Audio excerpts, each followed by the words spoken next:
Hi friends, welcome to my classroom. বন্ধুরা, এই ভিডিওতে মাধ্যমিক এবিটিভিটি টেস্ট পেপার 2026 এর অঙ্কের পেজ নাম্বার 238 এবং সেট নাম্বার 8 এর 12 দাগ থেকে পরপর সমস্ত অঙ্কগুলো করব।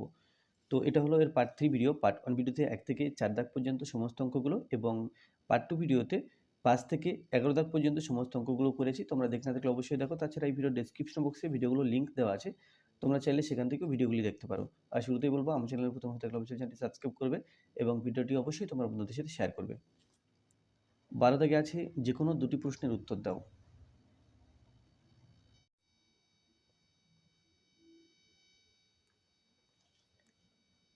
একটি বৃত্তের অসমান দৈর্ঘ্যের দুটি চাপ কেন্দ্রে যে দুটি কোণ ধারণ করে আছে তাদের অনুপাত 5:3 এবং দ্বিতীয় কোণটির ষষ্ঠিক মান 45 ডিগ্রি।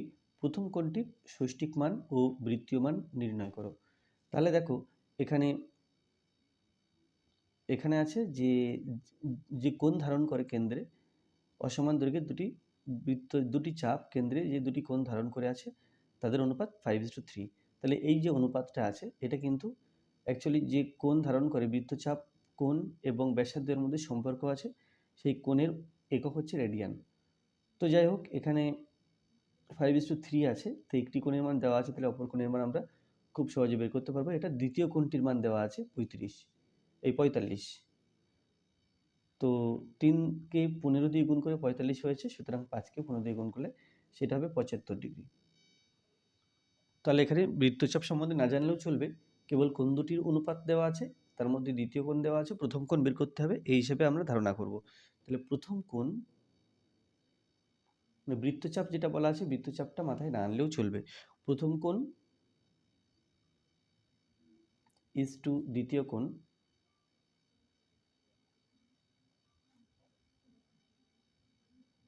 সমান 5:3, এটা আছে।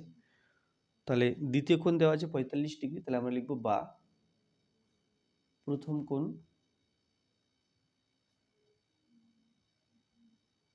বাই দ্বিতীয় কোণ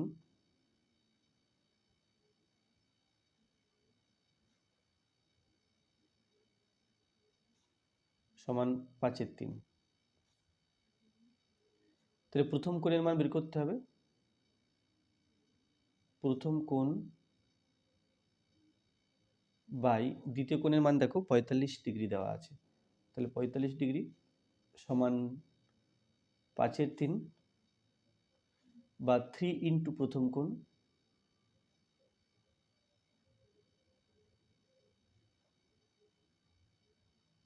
সমান 5 ইন্টু 45 ডিগ্রি। তাহলে এখান থেকে পাবো বা প্রথম কোণ সমান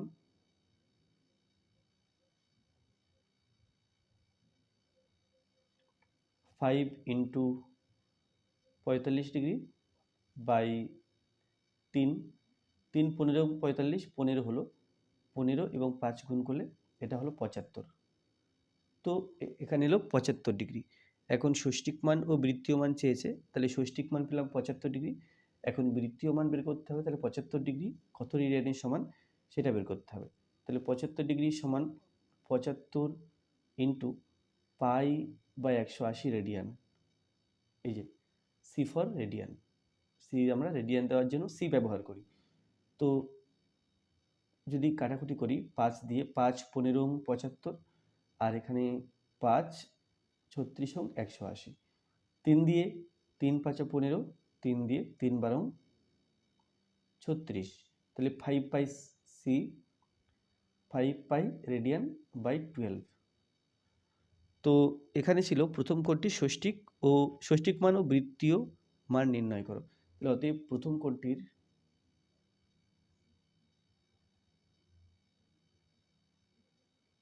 কোণটির ষষ্ঠিক মান 75 ডিগ্রি ও বৃত্তীয় মান রেডিয়ান দিয়ে মানটাই হলো বৃত্তীয় মান, এটা 5 পাই সি বাই 12।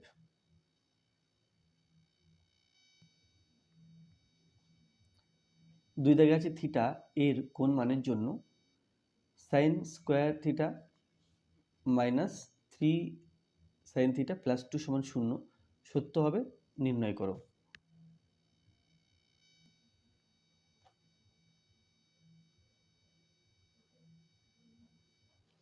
এখানে আছে sign square theta minus 3 sine theta plus 2 এটা সমান 0। তাহলে মধ্যসহগ বিশ্লেষণ পদ্ধতিতে উৎপাদকীয় বিশ্লেষণ করে নেব। 2কে ভেঙে 3 করতে হবে। তাহলে আমরা করব কি, সাইন স্কোয়ার থিটা মাইনাস 2-এর জায়গাতে, এই 3-এর জায়গাতে 2 1-কে 2, 2 প্লাস 1 লিখতে পারি। 2 1-কে 2 করলে 2 আর 1 গুণ করলে আবার 2 হয়। তাহলে এখানে সাইন থিটা 3 সাইন থিটা, এটা হলো 3, এখানে লিখছি sine theta plus 2 is equal two 0। তাহলে পেলাম sign square theta minus sine theta এর সাথে গুণ, তাহলে minus 2 sine theta minus A plus A minus sine theta plus 2 is equal two 0। Sine theta common নিলে এখানে সাইন থিটা পাই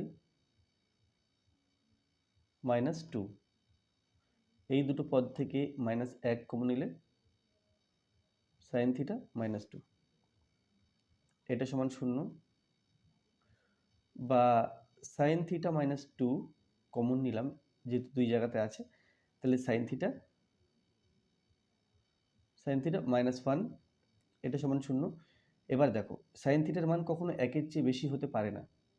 তাহলে এখানে যদি সাইন থিটা মাইনাস 2 সমান 0 লিখি, এটা সমান যদি 0 লিখি, তাহলে আমাকে লিখতে হবে সাইন থিটা সমান 2, যেটা অসম্ভব। কারণ কি, কারণ আমরা যদি একটা সমকোণী ত্রিভুজ কল্পনা করি, দেখো এটা থিটা, তাহলে এ বি সি। এবার সাইন থিটার মান কি হচ্ছে, দেখো সাইন থিটা সমান লম্ব বাই অতিভুজ।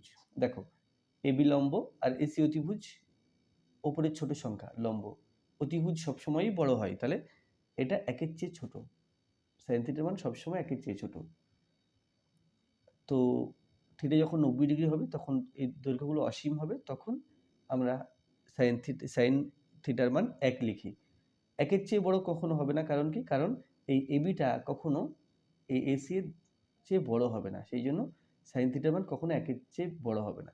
তাহলে এখানে সাইন থিটা মাইনাস 2 সমান 0, এর পরের লাইনে আমরা লিখবো কি, বা সাইন থিটা সমান 2, যেটা অসম্ভব, কারণ সাইন থিটা কখনো 1-এর চেয়ে বেশি হতে পারে না, সুতরাং 2 হবে না, সেই জন্য এটা ইজ নট ইকুয়াল টু 0। তাহলে আমরা লিখতে পারি সাইন থিটা মাইনাস 1, এটা সমান 0। আর এখান থেকে বলা যাবে sine theta is equal two 1। আর আমরা জানি যে সাইন 90 ডিগ্রিতে 1 হয়, সাইন 90 ডিগ্রিতে 1 হয়, তো সমান সাইন 90 ডিগ্রি লিখবো। তাহলে দুই পক্ষকে তুলনা করে পাই, অতএব থিটা সমান 90 ডিগ্রি।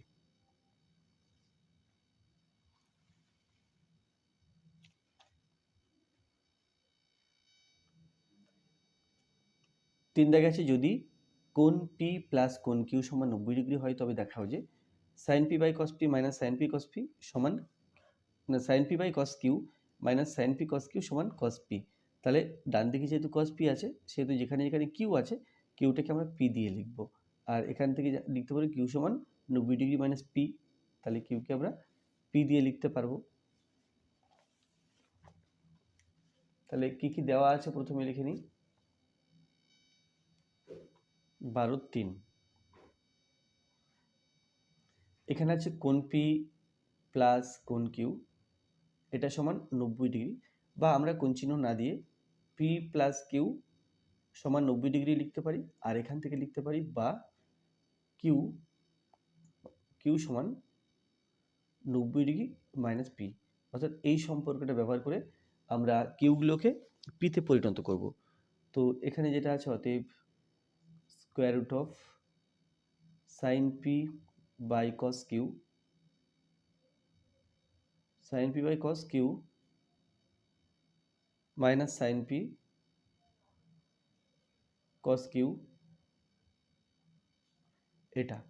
তো এখানে দেখো সাইন পি নিয়ে সমস্যা নেই, কারণ আমি পি রাখতে চাইছি, কিউ নিয়ে সমস্যা, তাহলে কিউটাকে আমি পিতে পরিণত করব। তাহলে কস লিখলাম, কিউ এর জায়গাতে 90 ডিগ্রি মাইনাস পি লেখা যায়, আমরা জানি কিউ সমান 90 ডিগ্রি মাইনাস পি, তাহলে কিউ এর জায়গাতে 90 ডিগ্রি মাইনাস পি লিখে দিলাম, মাইনাস সাইন পি লিখছি, সাইন পি। আর এখানে যে কিউ আছে, তাহলে কিউ এর জায়গাতে আমি লিখব 90 ডিগ্রি মাইনাস পি। তো কিউগুলোকে 90 ডিগ্রি মাইনাস পি দিয়ে প্রতিস্থাপন করলাম। এবার রুট চিহ্ন দেব, এটা হলো sine P, cos 90 degree minus theta, এটা অলসো সাইন থিটা, মানে থিটা এখানে পি আছে, তাহলে এটা sine P, minus sine P cos 90 degree minus P, তো এটাও হবে সাইন পি, সমান স্কোয়ার রুট দিলাম, উপর নিচে পি পি কেটে দিচ্ছি, 1 মাইনাস সাইন পি গুণ করলে এটা হলো সাইন স্কোয়ার পি। তাহলে 1 যেটা আছে, 1-এর জায়গাতে আমরা লিখতে পারি sine square theta plus cos square theta, থিটার জায়গাতে যেহেতু পি আছে, তাহলে sine square theta plus sine square P plus cos square P, 1-এর জায়গাতে লিখলাম, মাইনাস সাইন স্কোয়ার পি,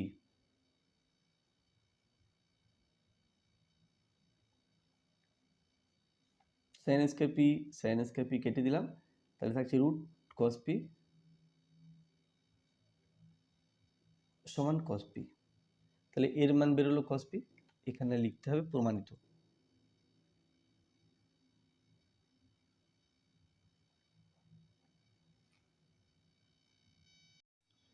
তেরোর এক দিকে আছে, একটি 5তলা বাড়ির ছাদের কোনো বিন্দু থেকে দেখলে মনুমেন্টের চূড়ার উন্নতিকোণ ও গোড়ার অবনতিকোণ যথাক্রমে 60 ডিগ্রি ও 30 ডিগ্রি। বাড়িটির উচ্চতা 16 মিটার হলে মনুমেন্টের উচ্চতা এবং বাড়িটি মনুমেন্ট থেকে কত দূরে অবস্থিত নির্ণয় করো। তো এখানে মনুমেন্ট থেকে দেখা হচ্ছে না, 5তলা বাড়ি থেকে দেখা হচ্ছে মনুমেন্টের চূড়ার উন্নতিকোণ দেখা যাচ্ছে আর গোড়ার অবনতিকোণ দেখা যাচ্ছে, অর্থাৎ মনুমেন্টটি বাড়ির চেয়ে বেশি উঁচু। এরপরে বাড়িটি 16 মিটার উচ্চতা বলা আছে, তাহলে বাড়িটি থেকে মনুমেন্টের দূরত্বটাও বের করতে হবে।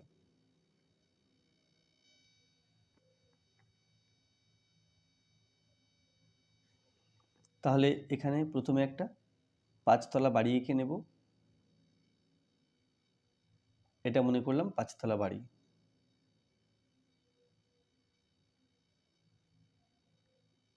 কিছু দূরে মনুমেন্ট আছে,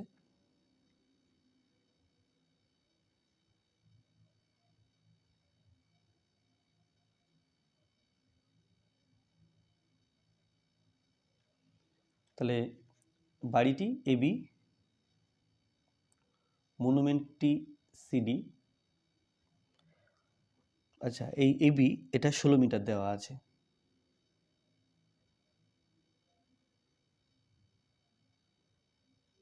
এবি 16 মিটার।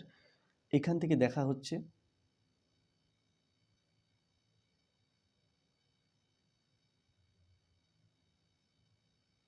তাহলে এখান থেকে যদি দেখা হয় তো বাড়িটি, আচ্ছা এখান থেকে দেখা হলে মনুমেন্টের চূড়ার উন্নতিকোণ 60 ডিগ্রি আর গোড়ার অবনতিকোণ 30 ডিগ্রি, এটা মনুমেন্টের চূড়া। আচ্ছা, উন্নতিকোণ দেখাতে গেলে এখানে একটা অনুভূমিক রেখা থাকার দরকার আছে, তো আমি রেখাটা এরকম মনে করলাম, এটা অনুভূমিক রেখা। তাহলে এটা চূড়ার উন্নতিকোণ, এই যে এটা 60 ডিগ্রি, এটা গোড়ার অবনতিকোণ 30 ডিগ্রি, এই কোণটা 30 ডিগ্রি। তাহলে বাড়িটির উচ্চতা 16 মিটার হলে মনুমেন্টের উচ্চতা কত, আমাকে এই মনুমেন্টের উচ্চতা সিডি বের করতে হবে।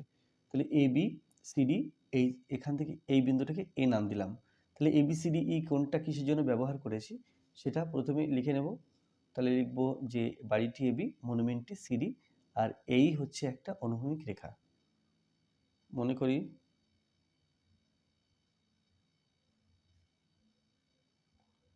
বাড়িটি এবি ও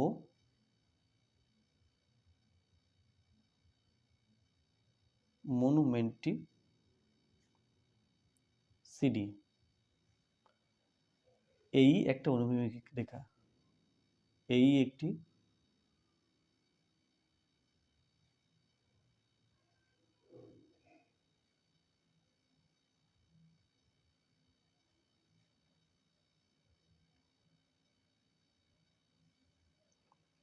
এবার আমরা এখানে দুখানা সমকোণী ত্রিভুজ পাচ্ছি, একটা এ বি ডি আর একটা এ ই সি।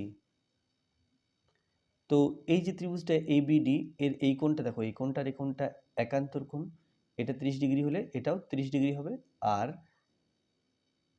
এই কোণটার মান তো 60 ডিগ্রি দেওয়া আছে, সুতরাং অসুবিধা নেই। তো এখন কি করব, এখন আমাকে মনুমেন্টের উচ্চতা বের করতে হবে। তাহলে এটা যেহেতু 16 মিটার, ডি থেকে এই পর্যন্ত এটাও 16 মিটার, মনুমেন্টের উচ্চতার এই 16 মিটার অলরেডি জানা আছে। তাহলে এই উপর পাটটা কত সেটা জানতে হবে।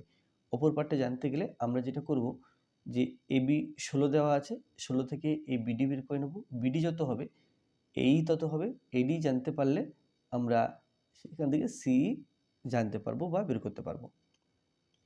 তাহলে দেখো, তাহলে এ বি ডি এটা একটা সমকোণী ত্রিভুজ, আর সি এ ই এটা একটা সমকোণী ত্রিভুজ। তাহলে ত্রিভুজ এ বি ডি ও ত্রিভুজ সি এ ই সমকোণী ত্রিভুজ। এখন আমি প্রথমে বিডি বের করার চেষ্টা করব। এ বি ডি থেকে ত্রিভুজ এবিডি এর, এবিডি ত্রিভুজের এবি সমান 16 মিটার,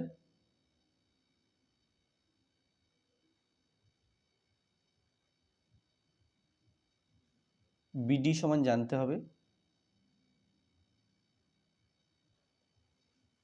আর এই কোণটা এ ডিবি,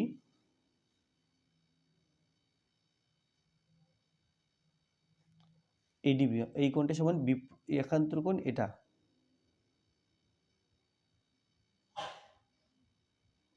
একান্তর কোণ, এর নাম ডিএই।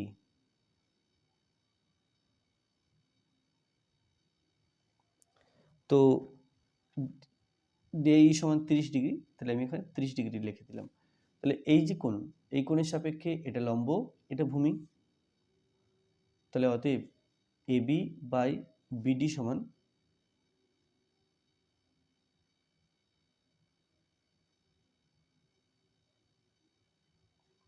এবি বাই বিডি সমান tan 30 ডিগ্রি। এবি সমান 16 মিটার দেওয়া আছে, এরপরে বিডির মান বের করতে হবে, সমান 1/√3।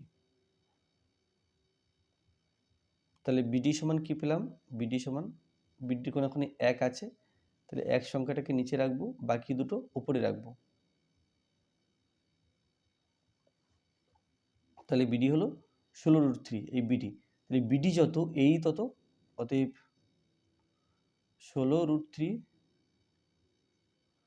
অতএব এই সমান 16√3, এটা এই সমান 16√3। এরপরে ত্রিভুজ সিএই এর এই 16√3 পেলাম, আর আমি সিই বের করতে চাইছি। ত্রিভুজ সিএই এর এই ত্রিভুজটার এই সমান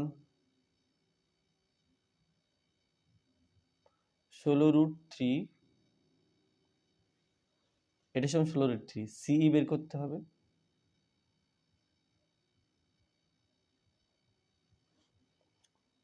আর এই কোণটা 60 ডিগ্রিতে আছে, কোণ সিএই।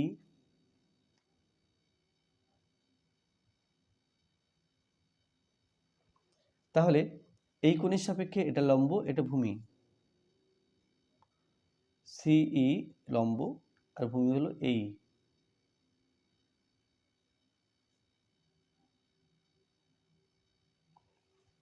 সিই বাই এই, এটা সমান 10, এই 60°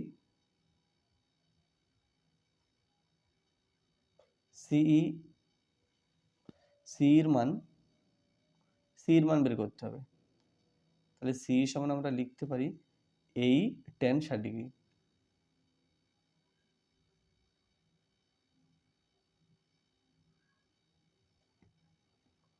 তাহলে এটা পেলাম এই সি সমান এই ইন্টু tan 60°। তাহলে এর মান দেখো, এর মান বেরিয়েছিল 16√3।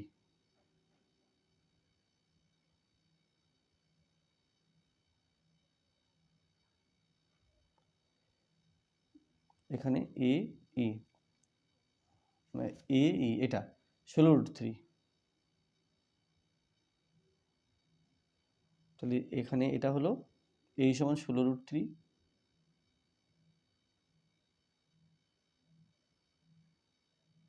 ইন্টু tan থিটা, এটা মান tan 60°, এটা হচ্ছে √3। 16√3 গুণ করলে 3, 3 × 48। তাহলে এটা হলো 48 মিটার সিই। তাহলে ডিই জানি 16, সিই 48। অতএব তাহলে আমরা সিডি লিখতে পারবো, সিডি সমান সিই প্লাস ডিই সমান সিই, যেটা আছে সিই হলো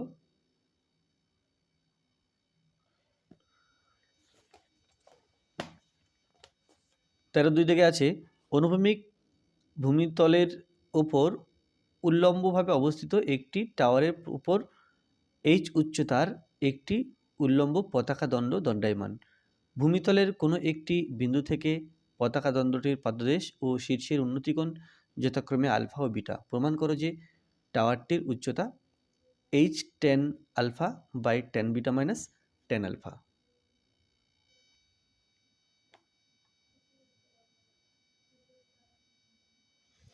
তেরো দুই। তাহলে এখানে প্রথমে একটা টাওয়ার আঁকবো।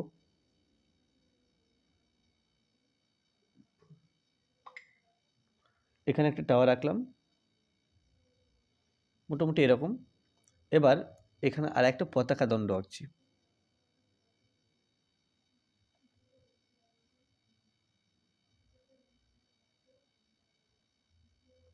এটা এখান থেকে পতাকা দণ্ড, আর এবি হলো টাওয়ার।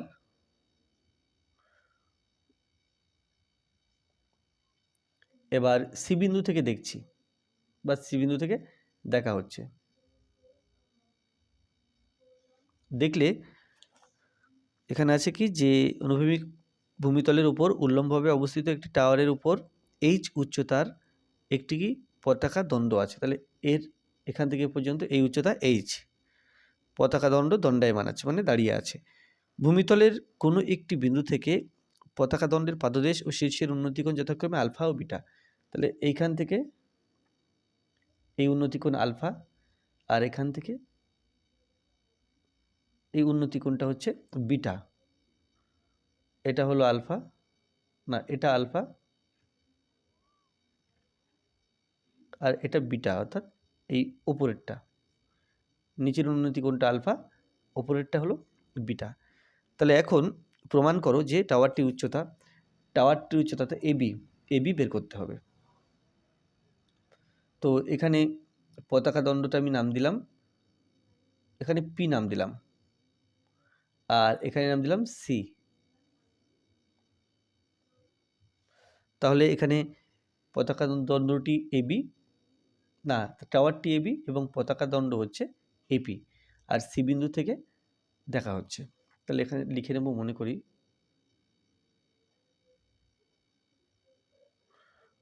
টাওয়ারটি এবি ও পতাকা দণ্ডটি এপি। সি বিন্দু থেকে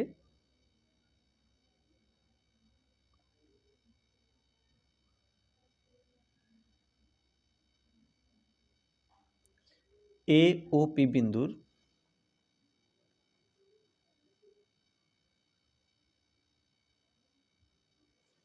উন্নতি কোণ যথাক্রমে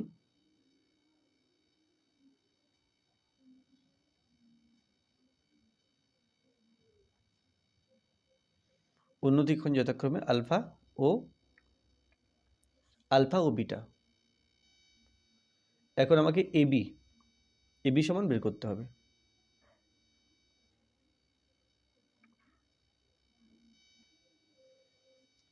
পি থেকে এ, এটা আছে এইচ, এবি জানি না, তাহলে এবিটা আমি এক্স ধরে নেব। তাহলে এক্স মিটার ধরলাম বা এক্স ধরলাম। তাহলে এখানে দুখানা সমকোণী ত্রিভুজ আছে, একটা এবিসি আর একটা পিবিসি। তাহলে ত্রিভুজ এবিসি ও ত্রিভুজ পিবিসি সমকোণী ত্রিভুজ।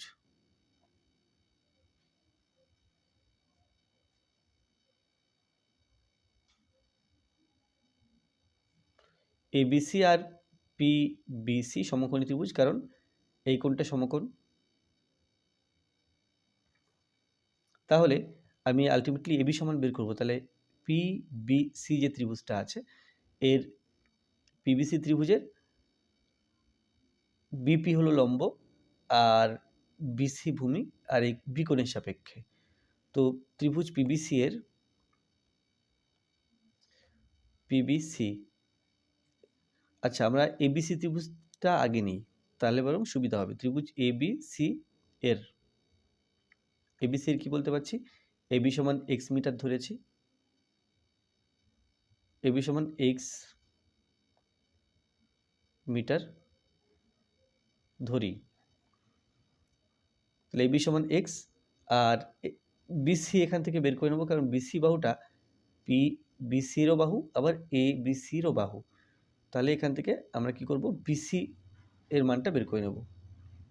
বিসি সমান প্রশ্ন চিহ্ন, আর এই কোণটা এ সিবি সমান আলফা। এসিবি সমান আলফা, অতএব এই আলফা কোণের সাপেক্ষে এটা লম্ব আর এটা ভূমি। তাহলে অতএব এবি বাই বিসি সমান লম্ব বাই ভূমি সমান ট্যান আলফা। তাহলে এখান থেকে বলা যায় এবি, দেখো এবি এক্স, আমার এক্স এর মান আলটিমেটলি বের করতে হবে, বাই বিসি সমান ট্যান আলফা। তাহলে এখান থেকে লিখতে পারি, বা বজ্রগুণ করলে বিসি ট্যান আলফা সমান এক্স, বা বিসি সমান এক্স বাই ট্যান আলফা। এটা পেলাম। এরপরে পিবিসি ত্রিভুজ নেব। ত্রিভুজ পিবিসি এর তাহলে কি কি জানি এখানে লিখে ফেলি। আমি বিসি এক্ষুনি বের করে ফেলেছি, এটা X by tan alpha, BC সমান এক্স বাই ট্যান আলফা। এরপরে বিপি সমান এক্স প্লাস এইচ এত মিটার, আর এই কোণটা বিটা পিসিবি সমান বিটা। তাহলে এই বিটা কোণের সাপেক্ষে পিবি লম্ব আর বিসি ভূমি, অতএব বিপি বাই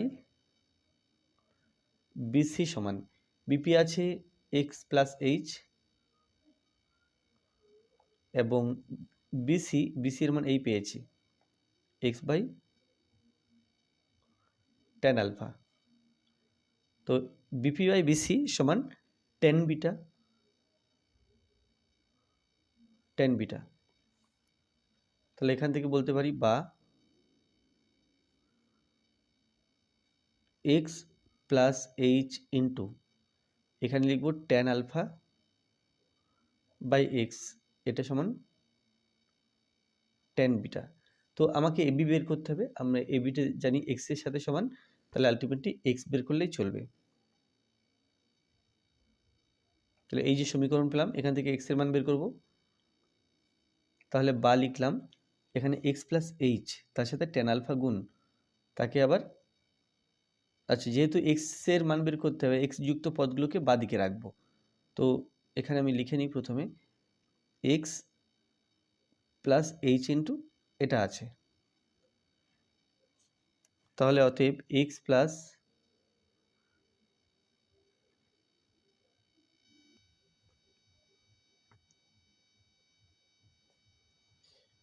আচ্ছা, এবার কি করব আমরা, এবার এখানে আছে X plus H tan alpha সমান এক্স টেন বিটা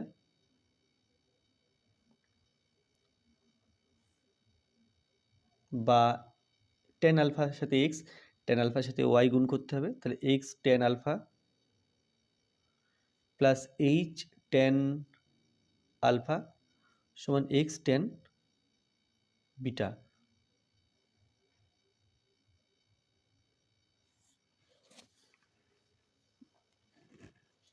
তো এখানে এক্স টেন বিটা আছে, X tan beta minus X এখানে আছে, এটাকেও সমান চিহ্নের ডান দিকে নিয়ে যাই, তাহলে মাইনাস এক্স টেন আলফা,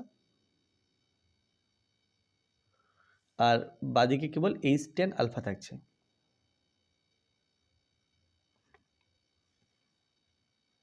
বা যদি এক্স কমন নিই, tan beta minus tan alpha সমান এইচ টেন আলফা, বা এক্স সমান লিখতে পারি H tan alpha by tan beta minus tan alpha. তাহলে পেলাম কি এক্স, এ বি সমান এক্স ছিল, দেখো এখানে এ বির মান এক্স ছিল, তাহলে এক্স সমান এটা বেরিয়েছে, তার মানে আমরা লিখতে পারি অতএব এ বি সমান H tan alpha by tan beta minus tan alpha. তাহলে এটা হলো এক্স ছিল অ্যাকচুয়ালি স্তম্ভের উচ্চতা, তো এই টাওয়ারটির উচ্চতা, এক্স ছিল টাওয়ারটির উচ্চতা, তাহলে অতএব টাওয়ারটির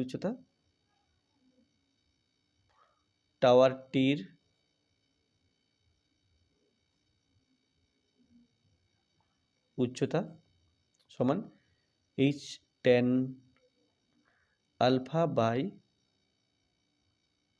ten beta minus tan alpha. তাহলে প্রমাণ হয়ে গেল, এখানে লিখব প্রমাণিত।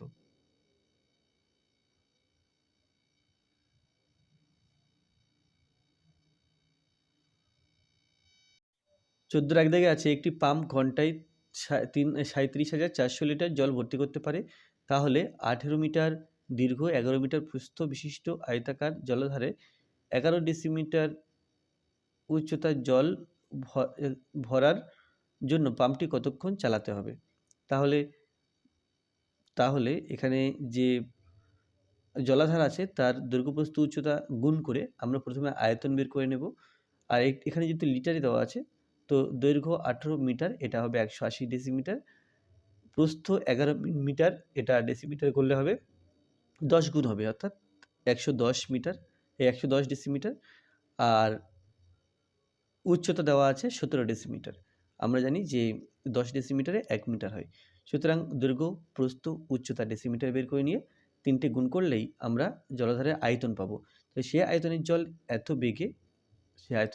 বেগে বেরোতে কত সময় নেবে সেটা আমরা বের করতে পারবো। তাহলে প্রথম কাজ হবে দৈর্ঘ্য প্রস্থ উচ্চতা ডেসিমিটারে নিয়ে সেখান থেকে জলাধারটির আয়তন বের করা।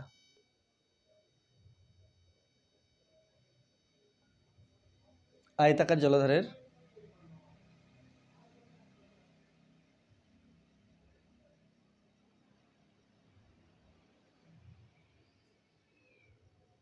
জলাধারের দৈর্ঘ্য সমান, এখানে আছে 18 মিটার, ডেসিমিটার করলে 10 দ্বিগুণ করতে হবে এবং সেক্ষেত্রে হবে 180 ডেসিমিটার।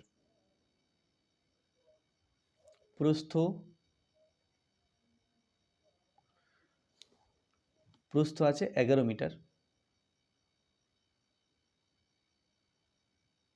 সমান 10 গুণ করলে হবে 110 ডেসিমিটার।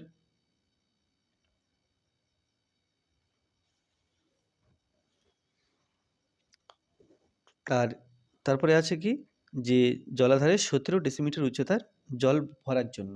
তাহলে জলের উচ্চতা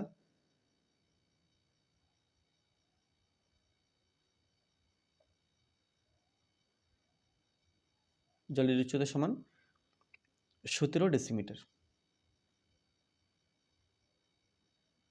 অতএব জলের আয়তন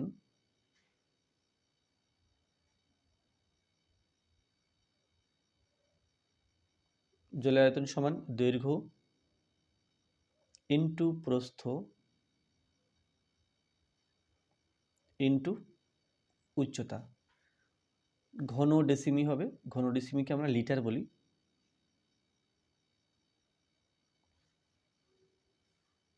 সমান 180 ইন্টু 110 ইন্টু 17 লিটার।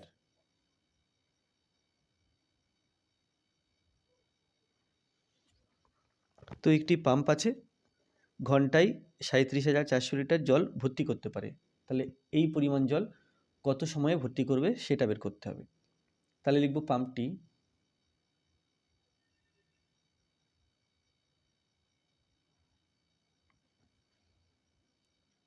(37,400) লিটার জল ভর্তি করে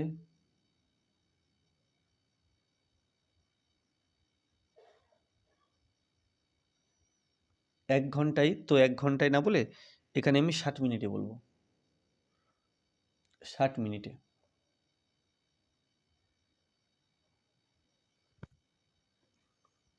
এক লিটার জল ভর্তি করে, এটা হবে 60/37400 মিনিটে। তারপরে এখানে এত লিটার আছে, 180 ইন্টু 110 ইন্টু 7 লিটার জল ভর্তি করে 60 ইন্টু এই সংখ্যাটা গুণ করতে হবে 180 ইন্টু 110 ইন্টু 17 বাই 37,400 মিনিটে। 1 2 1 তারপরে 2 কেটে দিলাম। কাটার পরে যেটা আছে আমি নিচে লিখব। তো আচ্ছা, তার আগে এখানে 374 আছে, তাহলে 374কে দেখি 17 দিয়ে কোনোভাবে ভাগ করা যায় কিনা।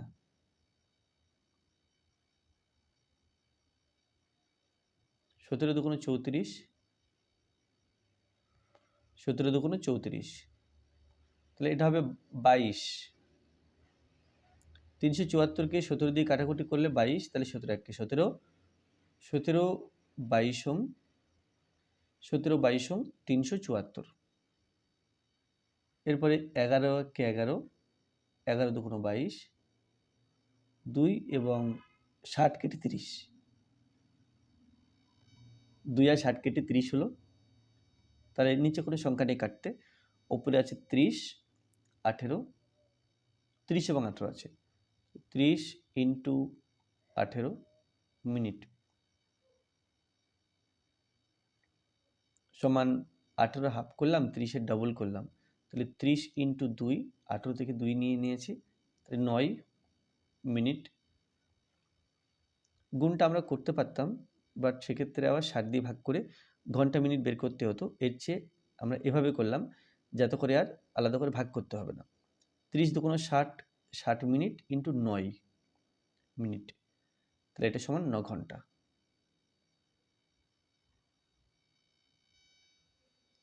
তাহলে এখানে লিখব অতএব পাম্পটি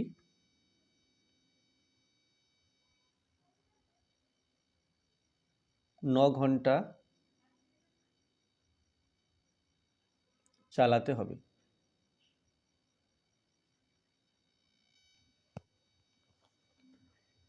দুই দাগে আছে 12√2 সেন্টিমিটার দৈর্ঘ্যের ব্যাস বিশিষ্ট এবং 21 মিটার লম্বা একটি লম্ববৃত্তাকার কাঠের গুঁড়ি থেকে সবচেয়ে কম কাঠ নষ্ট করে বর্গাকার প্রস্থচ্ছেদ বিশিষ্ট একটি আয়তঘনাকার লগ তৈরি করলে তাতে কত পরিমাণ কাঠ থাকবে এবং কত পরিমাণ কাঠ নষ্ট হবে। তাহলে প্রস্থচ্ছেদ কেমন দেখতে হবে? যখন এটা লম্ববৃত্তাকার কাঠের গুঁড়ি তখন প্রস্থচ্ছেদ হবে বৃত্তাকার, আর যখন বর্গাকার প্রস্থচ্ছেদ বিশিষ্ট আয়তঘনকার কাঠের লগ তৈরি করা হবে তখন এখানে বলাই আছে যে প্রস্থচ্ছেদ হবে বর্গাকার। তাহলে একটা বৃত্তাকার প্রস্থচ্ছেদ থেকে তৈরি হবে একটা বর্গাকার প্রস্থচ্ছেদ, আর এই ছবিটা আঁকলে সেখান থেকে আমরা এই যে বর্গাকার প্রস্থচ্ছেদ বিশিষ্ট কাঠের লগ তার দৈর্ঘ্যের সঙ্গে লম্ববৃত্তাকার কাঠের গুঁড়ির ব্যাস বা ব্যাসার্ধ এর সম্পর্ক পাওয়া যাবে।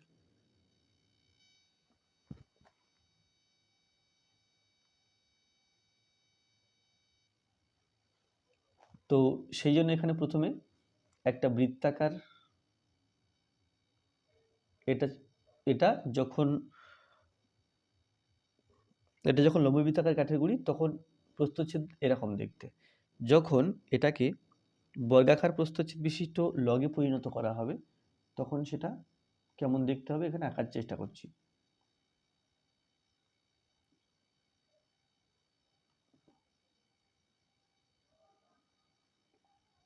তাহলে এরকম দেখতে হবে, এই বর্গক্ষেত্রের মতো। এক্ষেত্রে কি হবে? এক্ষেত্রে বর্গক্ষেত্রের যেটা কর্ণ সেটা হবে লম্ববৃত্তাকার যে গুঁড়ি আছে তার ব্যাস হবে, তার প্রস্থচ্ছেদের ব্যাস হবে এই বর্গক্ষেত্রের কর্ণের দৈর্ঘ্য। তো যাই হোক, এখান থেকে যে তথ্যগুলো দেওয়া আছে প্রশ্নের মধ্যে যে 12√2 সেমি দৈর্ঘ্যের ব্যাস বিশিষ্ট, তো লম্ববৃত্তাকার কাঠের গুঁড়ি ব্যাস লিখে ফেলি। লম্ববৃত্তাকার কাঠের গুঁড়ির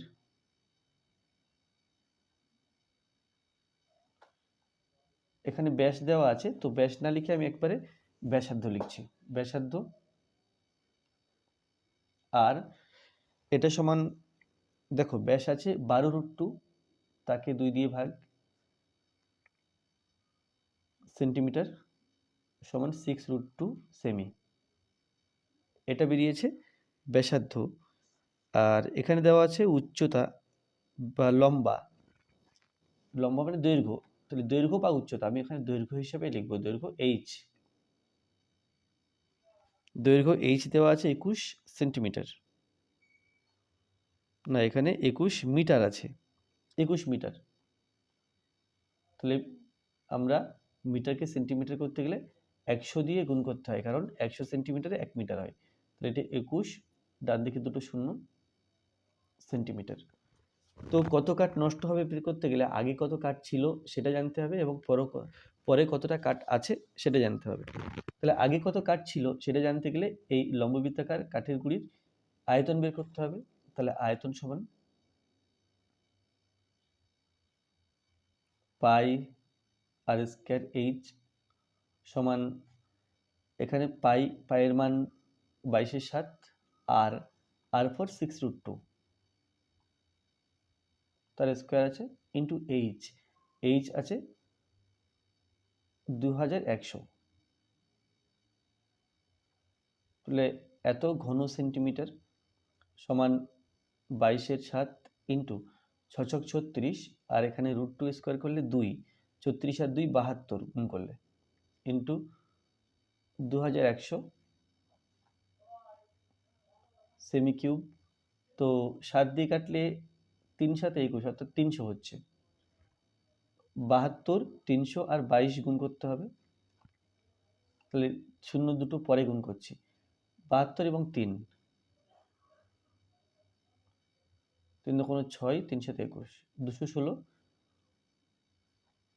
শূন্য দুটো পরে দেব, এবার এর সাথে 22 গুণ করব, 216 ডবল 432, এখানে 2 5 7 4, তাহলে সমান 4 7 5 2, ডান দিকে দুটো শূন্য, সেমি কিউব বা ঘন সেন্টিমিটার। তাহলে এত ঘন সেন্টিমিটার কাঠ অলরেডি আগে ছিল, এখন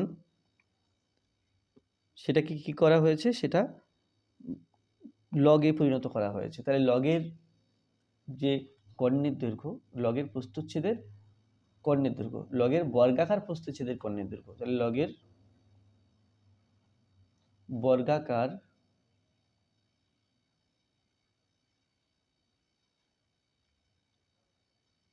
প্রস্থচ্ছেদের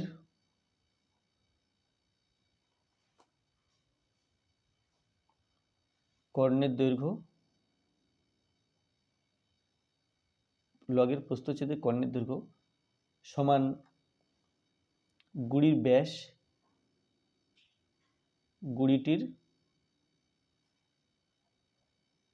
ব্যাস সমান 12√2 সেমি।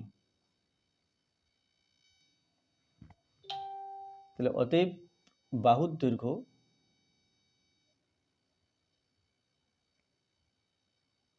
সমান 12 সেমি। কারণ কি? কারণ আমরা জানি বাহুর দৈর্ঘ্য যদি a হয়, কর্ণের দৈর্ঘ্য হয় a√2। তাহলে যদি কর্ণের দৈর্ঘ্য a√2 হয়, তাহলে বাহুর দৈর্ঘ্য হবে এই a। তাহলে এর প্রস্থচ্ছেদের ক্ষেত্রফল বের করব। তো এখানে আমি লিখেছি লগের বর্গাকার প্রস্থচ্ছেদের কর্ণের দৈর্ঘ্য এটা, প্রস্থচ্ছেদের বাহুর দৈর্ঘ্য এটা। তাহলে ক্ষেত্রফল লিখব, প্রস্থচ্ছেদের ক্ষেত্রফল। ক্ষেত্রফলের সূত্র হচ্ছে বর্গক্ষেত্রের ক্ষেত্রফলের সূত্র বাহু স্কোয়ার, তাহলে 12 স্কোয়ার বর্গ সেমি, সেমি স্কোয়ার সমান 144 সেমি স্কোয়ার। এখন এই যে প্রস্থচ্ছেদের ক্ষেত্রফল বেরোলো, এই ক্ষেত্রফলের সাথে যদি আমরা দৈর্ঘ্যটা গুণ করি, দৈর্ঘ্যটা গুণ করলে কিন্তু এর আয়তন বেরোবে। তো প্রশ্নে আছে কি লগ তৈরি করতে, আচ্ছা, বর্গাকার প্রস্থচ্ছেদ বিশিষ্ট একটি আয়তঘনাকার কাঠের লগ তৈরি করলে তাতে কত পরিমাণ কাঠ থাকবে। এখন এর যে দৈর্ঘ্য তো আর কমছে না। দৈর্ঘ্য ছিল প্রথমে দৈর্ঘ্য ছিল এখানে 21 মিটার দৈর্ঘ্য ছিল, অর্থাৎ 2100 সেন্টিমিটার। তাহলে লগ, এখানে লিখব কি লগের আয়তন সমান 144 হলো এর প্রস্থচ্ছেদের ক্ষেত্রফল, আর তার দৈর্ঘ্য 2100 গুণ করলে আমরা আয়তন পাচ্ছি সেমি কিউব। তো 144-এর সাথে 2100 গুণ করব, 144 এখানে দিলাম 21, 2 দিয়ে 288, এখানে 4 আর 4 12, 2 হাতে 1, 10 শূন্য 3, তাহলে সমান 3024, আর ডান দিকে দুখানা শূন্য, ঘন সেন্টিমিটার। তো এখানে প্রশ্ন আছে কি লগ তৈরি করলে তাতে কত পরিমাণ কাঠ থাকবে। কাঠের পরিমাণ এই, এখানে আছে 3,02,400 ঘন সেন্টিমিটার। তাহলে আগে ছিল এই পরিমাণ কাঠ, এখন আছে এই পরিমাণ কাঠ। এর থেকে এটা বিয়োগ করলে কি পরিমাণ কাঠ নষ্ট হয়েছে সেটা পেয়ে যাব। তাহলে নষ্ট হওয়া কাঠের ঘনফল বা আয়তন, নষ্ট হওয়া কাঠের ঘনফল সমান, প্রথম ছিল 47,000, না 47,000 না, 4,75,200 ঘন সেন্টিমিটার, আর এখন আছে 3,02,400 ঘন সেমি। তো 4, 7, 5, 2, 0, 0, 3, 0, 2, 4, 0, 0, এটা বিয়োগ করতে হবে। এটা হলো 0, এখানে 0, 4 আর 8 দিলে 4 আর 8 দিলে 12, হাতে 1, এটা হয়ে গেল 3, 3 আর 2 দিলে 5, এখানে 7, এখানে 1, তাহলে সমান 1, 7, 2, 8, 0, 0 ঘন সেমি। তাহলে কাঠ নষ্ট হয়েছে এই পরিমাণ এবং লগে কাঠ আছে এই পরিমাণ, কিন্তু উত্তরটা ডেসিমিটারে দেওয়া আছে, ঘন ডেসিমিটারে দেওয়া আছে। তাহলে সেন্টিমিটার এবং ডেসিমিটার, অ্যাকচুয়ালি 1 ডেসিমিটার সমান 10 সেন্টিমিটার, কিন্তু এই ঘন সেন্টিমিটারকে যদি আমরা ঘন ডেসিমিটারে করতে চাই তাহলে 10-এর কিউব অর্থাৎ 1000 দিয়ে ভাগ করতে হবে। 1000 যদি ভাগ করলাম তাহলে এটা হলো ঘন ডেসিমি সমান 1 2 3 তিনখানা শূন্য 1 2 3 অর্থাৎ তিনখানা অঙ্কের আগে দশমিক হবে তাহলে 2.4 ঘন ডেসিমি। এখানে তাই এখানে ভাগ করব 1000 দিয়ে,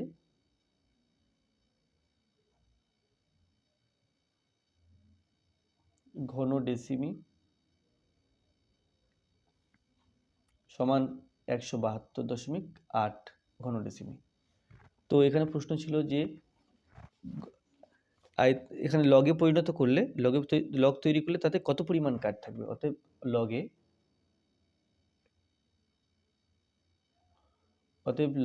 302.4 ঘন ডেসিমি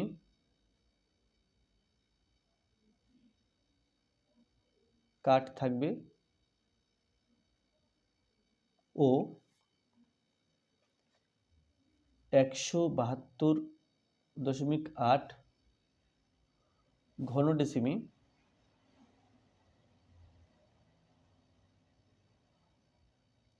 কাট নষ্ট হবে।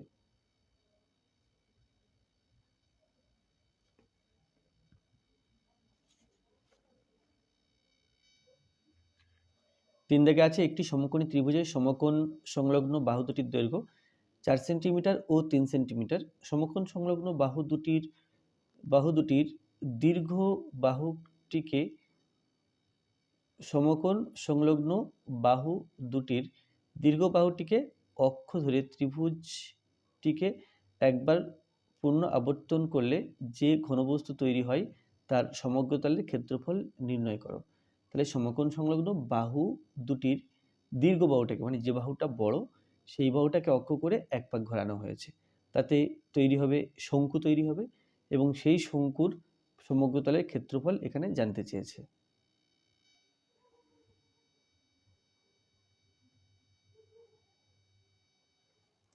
তো আমি এখানে সমকোণী ত্রিভুজ একটা আঁকবো। সমকোণী ত্রিভুজ আঁকবো, একটা বাহু 4 সেন্টিমিটার, একটা বাহু 3 সেন্টিমিটার। আমি এই বাহুটাকে 4 সেন্টিমিটার ধরছি, এটা 3 সেন্টিমিটার। তো এটা হলো সমকোণী ত্রিভুজ, নাম দিলাম এ বি সি। এখন এই বাহুটাকে অক্ষ করে এই ত্রিভুজটিকে এক পাক ঘোরাচ্ছি। তাহলে এক পাক ঘোরালে যদি এইভাবে ঘোরাই, এই প্রান্তটা এইভাবে ঘুরবে,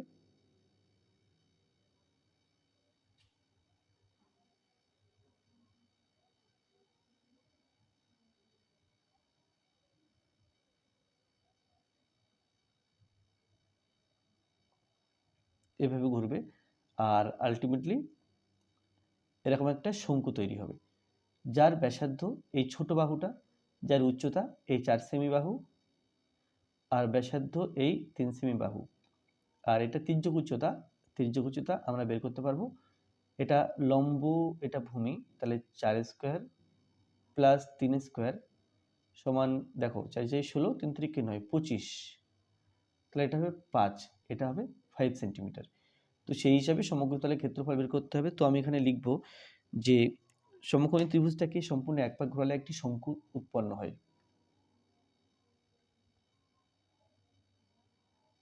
সমকোণী ত্রিভুজটাকে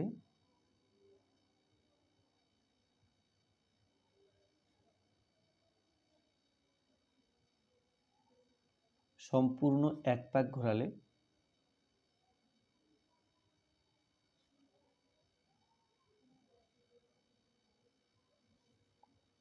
একটি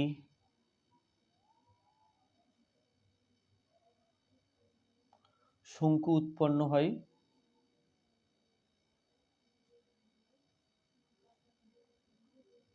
যার উচ্চতা h, এটা সমান এই 4 সেন্টিমিটার। আচ্ছা, ব্যাসার্ধ ব্র্যাকেটে r, এটা সমান এই 3 সেন্টিমিটার। আমরা বের করব তির্যক উচ্চতা l হলে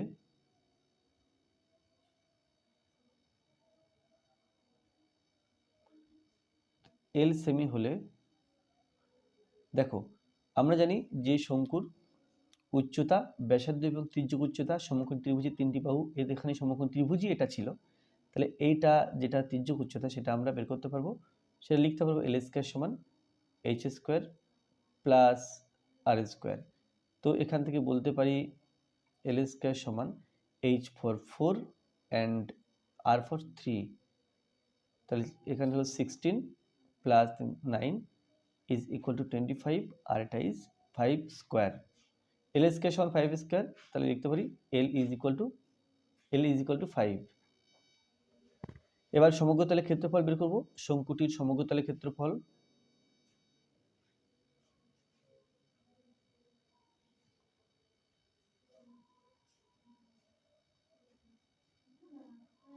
ক্ষেত্রফল সমান ভূমির ক্ষেত্রফল এবং পার্শ্বতলের ক্ষেত্রফল। ভূমির ক্ষেত্রফল পাই আর স্কোয়ার এবং পার্শ্বতলের ক্ষেত্রফল পাই আর এল। তাহলে পাই আর যদি কমন নিই, পাই আর কমন নিলে আর প্লাস এল সমান পাই মানে 22/7, এখানে আর ছিল ব্যাসার্ধ, এটা 3 ইন্টু 3 প্লাস 5 এল এর জায়গাতে 5, এটা হিসাব করতে হবে। আর হিসাব করে এটা হবে, যেহেতু ক্ষেত্রফল এটা হচ্ছে বর্গ সেমি বা সেমি স্কোয়ার সমান এখানে 22 এবং 3 গুণ করলে 66/7 ইন্টু 3 প্লাস 5 করলে এটা হলো 8, তাহলে এত সেমি স্কোয়ার। এখন 66 এবং 8 গুণ করব, গুণ করলে 6 8 48, 8 হাতে 4, 6 8 48, 49 50 51 52, তাহলে 528 হলো সমান 528/7 সেমি স্কোয়ার। 528কে আমি 7 দিয়ে ভাগ করব, তাহলে 7 7 49,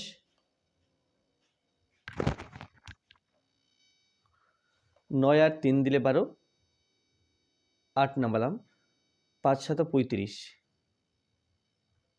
3, তাহলে 3 7, তাহলে এটা সমান 75.3 বর্গ সেন্টিমিটার।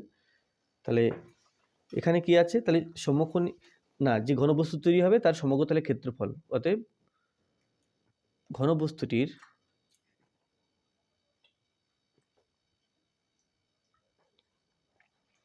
সমগ্র তলের ক্ষেত্রফল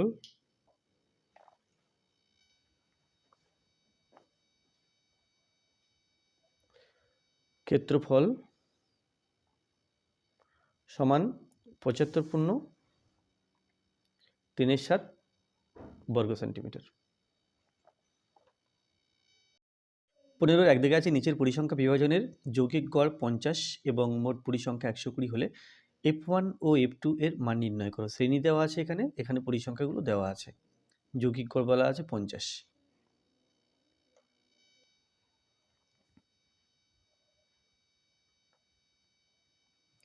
তাহলে এখানে লিখব প্রদত্ত ছক থেকে পাই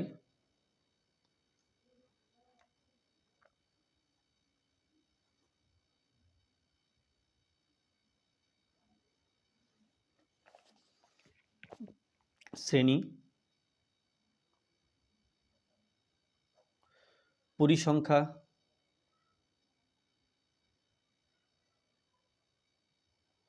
পরিসংখ্যাকে লেখা হয় FI, শ্রেণী মধ্যক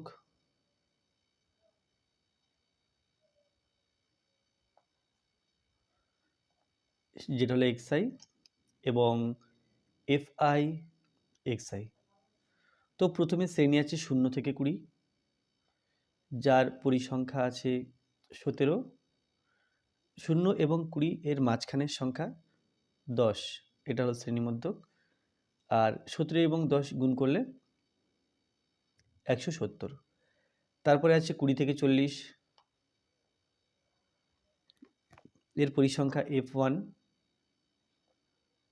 শ্রেণী মধ্যক 20 এবং 40 এর মাঝখানের সংখ্যা অর্থাৎ 30, আমরা 30টা 20 এবং 40 যোগ করে তাকে 2 দিয়ে ভাগ করলেও পেতে পারি। আর 30 এবং F গুণ করলে এটা হলো 30F1। তারপরে শ্রেণী 40 থেকে 60, পরিসংখ্যা আছে 32, 40 এবং 60-এর মাঝখানের সংখ্যা 50, 32 আর 50 গুণ করলে 160, তারপরে 60 থেকে 80, পরিসংখ্যা F2, এর মাঝখানের সংখ্যা 70, এখানে হবে 70 F2, 80 থেকে 100 শ্রেণী, যার পরিসংখ্যা 19, মাঝখানের সংখ্যা 90, 19 এবং 90 গুণ করতে হবে, তাহলে শূন্যটা বসিয়ে দিলাম, 9 নং 81 এক হাতে 8, 9 একে 9 আর 8 না 9 একে 9, 9 আর 8, 10, 11, 12, 13, 14, 15, 16, 17, তাহলে এবার যোগ করব। মোট পরিসংখ্যার এখানে লিখব সামেশন অফ FI, এটা 17, আর এখানে আছে 32, আর এখানে আছে 19, তাহলে 17 আর 32 এটা হলো 42, 39, 49, এটা হলো 49, 49। আচ্ছা, আমরা এইভাবে যোগটা করি, 7 আর 2 9, 9 আর 9 18, 8 হাতে 1, 18, 8 হাতে 1, 2 2 3 4 5 6, এটা 68 প্লাস F1 প্লাস F2, আর FI/XI এর যোগফলটা আমি এখানে করব, তাহলে এই দুটো বাদ দিয়ে যোগ করব, 0 0 0, তারপরে 7 7 আর 6 13, 13 রাখি 14, 14 4 হাতে 1, 2 2 রাখি 3, 3 আর 7 10 0 হাতে 1, 2 প্লাস এখানে 30 F1 প্লাস 70 F2, তাহলে এখানে পরিসংখ্যার যোগফল যেটা মোট পরিসংখ্যা 120 বলা আছে আর গড় বলা আছে 50, তাহলে মোট পরিসংখ্যা এখানে বেরিয়েছে 68 প্লাস F1 প্লাস F2, তাহলে প্রশ্নানুসারে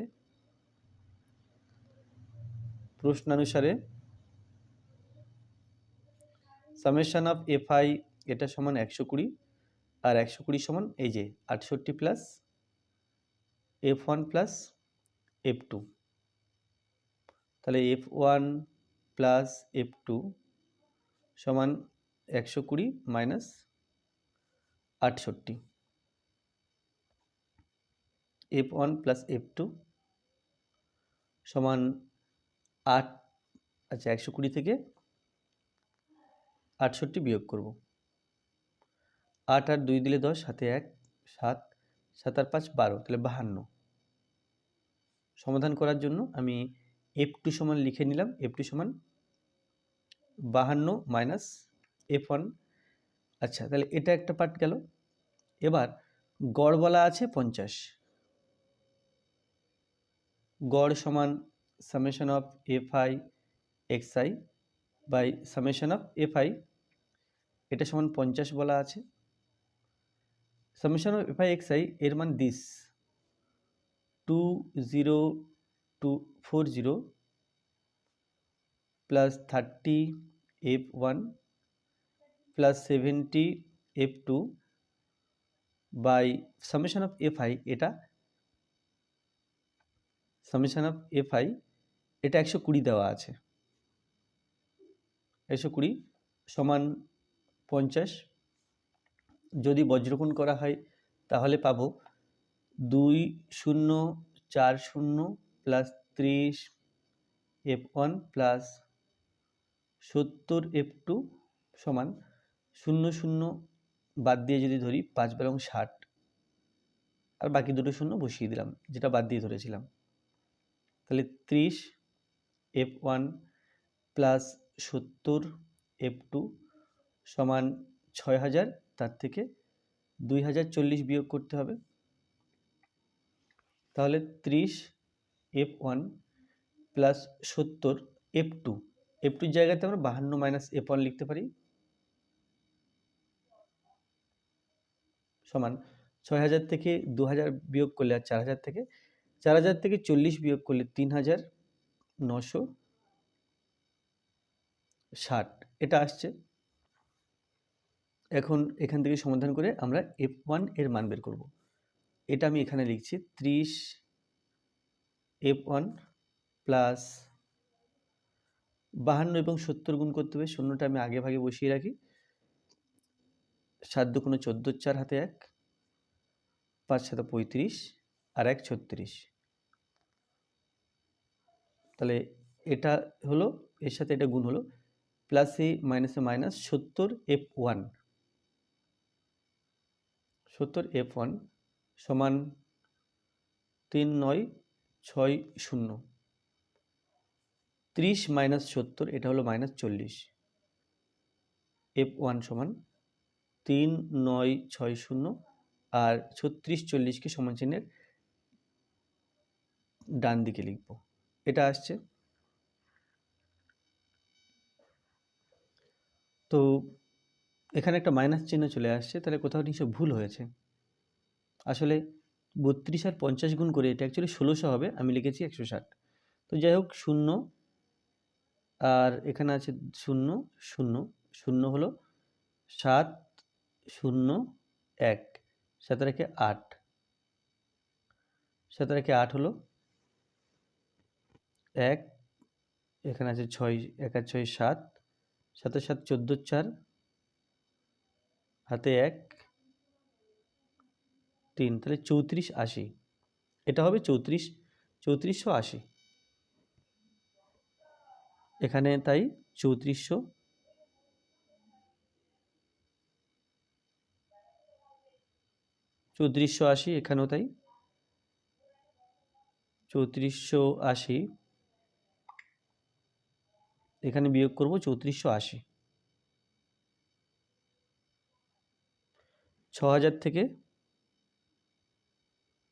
3480 বিয়োগ করছি। 0 8 আর 2 দিলে 10, হাতে 1 5, 5 আর 5 দিলে 10, হাতে 1 4 2, তাহলে এটা হলো 25,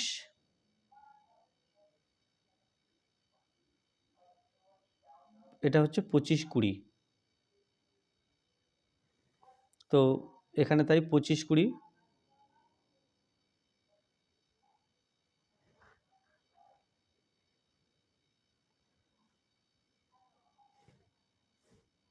এখানেও তাই 2520, তাহলে 3640 থেকে 2520 বিয়োগ করতে হবে, বড় সংখ্যা থেকে মাইনাস, তাই মাইনাস হবে। তাহলে 3640, তার থেকে বিয়োগ করব 2520,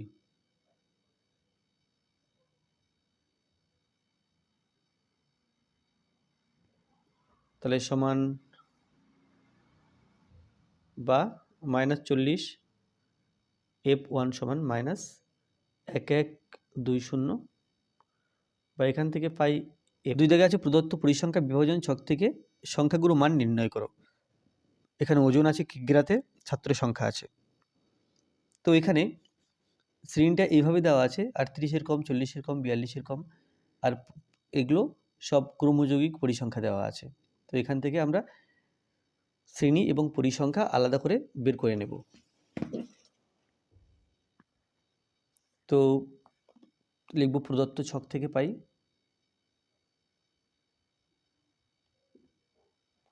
প্রদত্ত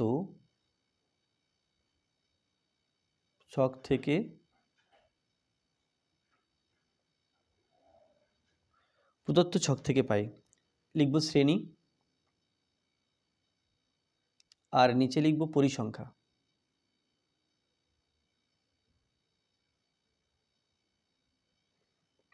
এভাবে একটা ছক তৈরি করে নেব।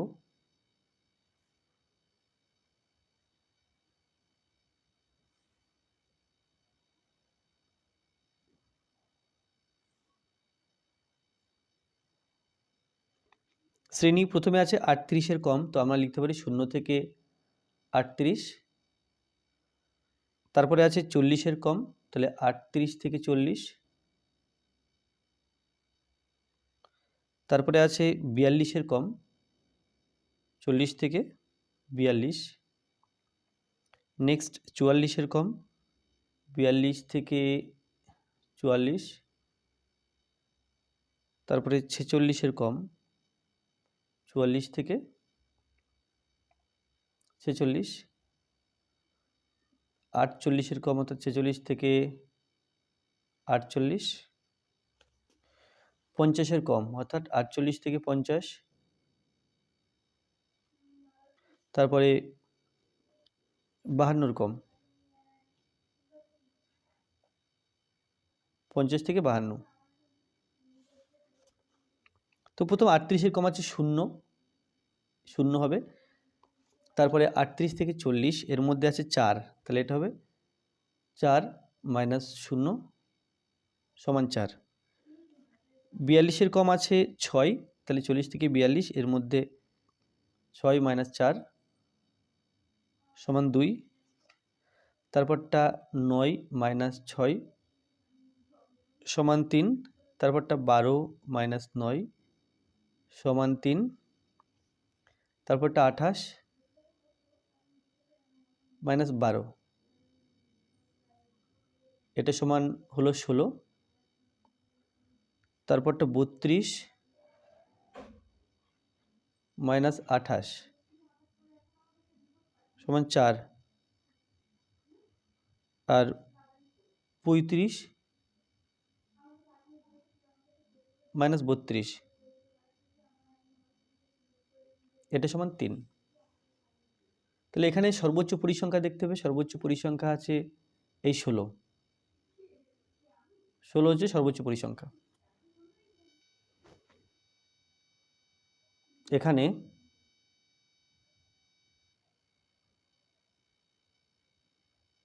সর্বোচ্চ পরিসংখ্যা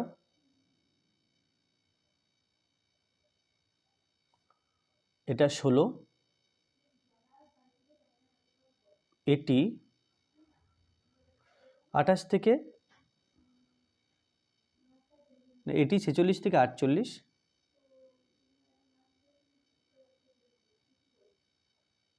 শ্রেণীতে আছে।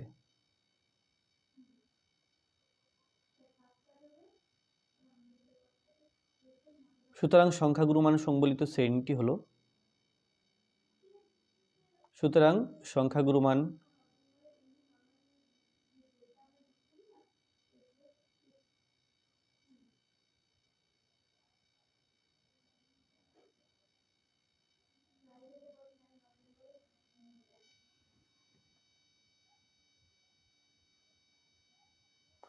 সুতরাং সংখ্যাগুরু মান সংবলিত শ্রেণীটি হলো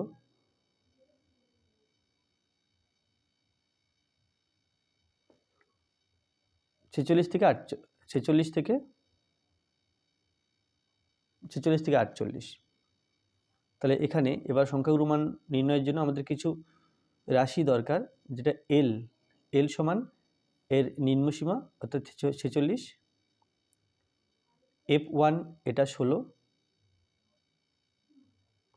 F0 এটা হলো 16-এর আগেরটা 3, F2 এটা হচ্ছে 4, আর এইচটা হচ্ছে 48 থেকে 46 বিয়োগ, এটা সমান 2। তাহলে অতএব সংখ্যাগুরু মান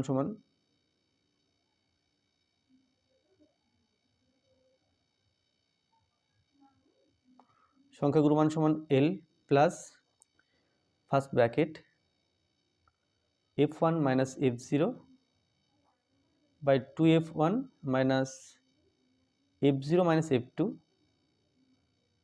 ইন্টু H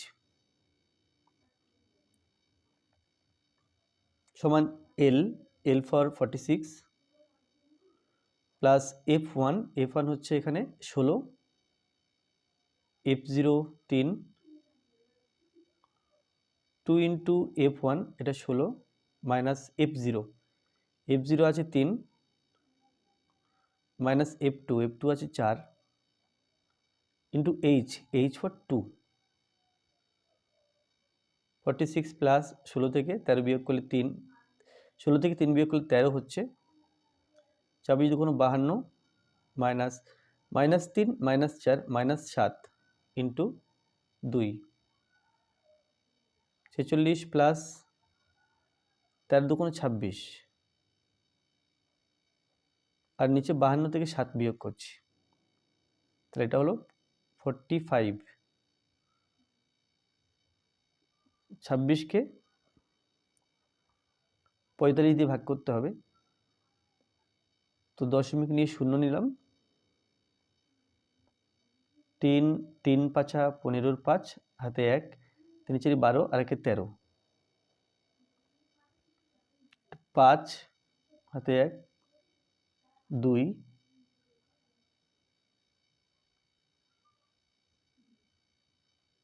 তাহলে এটা 3 নয়, এটা 6 যদি দিই, 5 দিলাম, 5 5 5 25 5 হাতে 2, 4 5 20 আর 2 22,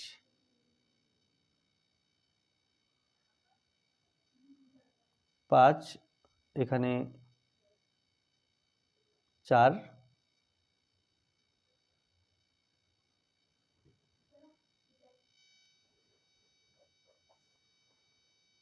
45 2 6, দশমিক নিয়ে শূন্য নিলাম। তাহলে 45কে যদি 6 দিয়ে গুণ করি, 5 6 30 শূন্য হাতে 3, 4 4 24 আর 3 27, 270। তাহলে 6 দিয়ে হবে না, 45কে 5 দিয়ে গুণ করি। 5 5 25 5 হাতে 2, 4 5 20 22, 2 2 5 5 35 হলো, এখানে দিয়েছি 5 দিয়ে। আবার শূন্য পাবো একটা, তাহলে 45কে 7 দিয়ে গুণ করলে কত আসে দেখি। 45 7, 5 7 35 5 হাতে 3, 4 7 28 আর 3 হলো 31। তো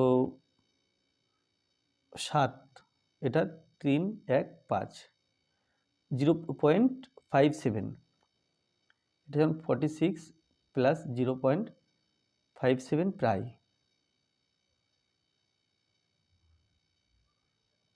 সমান 46.57। তাহলে এটা হলো এর সংখ্যাগুরু মান। এরপরে আছে 3 দাগ, প্রদত্ত তথ্যের ক্রমযৌগিক পরিসংখ্যা বৃহত্তর সূচক তালিকা তৈরি করে ছক কাগজে উজাইব অঙ্কন করো। তাহলে এখানে শ্রেণী দেওয়া আছে, পরিসংখ্যা দেওয়া আছে। তো এটা অ্যাকচুয়ালি এটা তোমাদের টেক্সট বইতে কোষে দেখি 26.3 358 পৃষ্ঠার 4 দাগের অঙ্কটা। সুতরাং আমার টেক্সট বুক সলিউশনে যে ভিডিও আছে, সেখান এই ভিডিও ডেসক্রিপশন বক্সে তার লিঙ্ক দেওয়া আছে, প্লেলিস্টের লিঙ্ক। প্লেলিস্টে গেলে তোমরা টেক্সট বুকের সমস্ত অঙ্কগুলো পরপর সমাধান পাবে। এটা তোমরা ওখান থেকে দেখে নাও। তো আজকে ভিডিওটি এই পর্যন্ত। ভিডিওটি ভালো লাগলে অবশ্যই লাইক করবে, কোনো প্রশ্ন থাকলে কমেন্টে জানাবে, আর আমার চ্যানেলে প্রথমে থাকলে অবশ্যই চ্যানেলটি সাবস্ক্রাইব করবে এবং ভিডিওটা অবশ্যই তোমার বন্ধুদের সাথে শেয়ার করবে। ধন্যবাদ।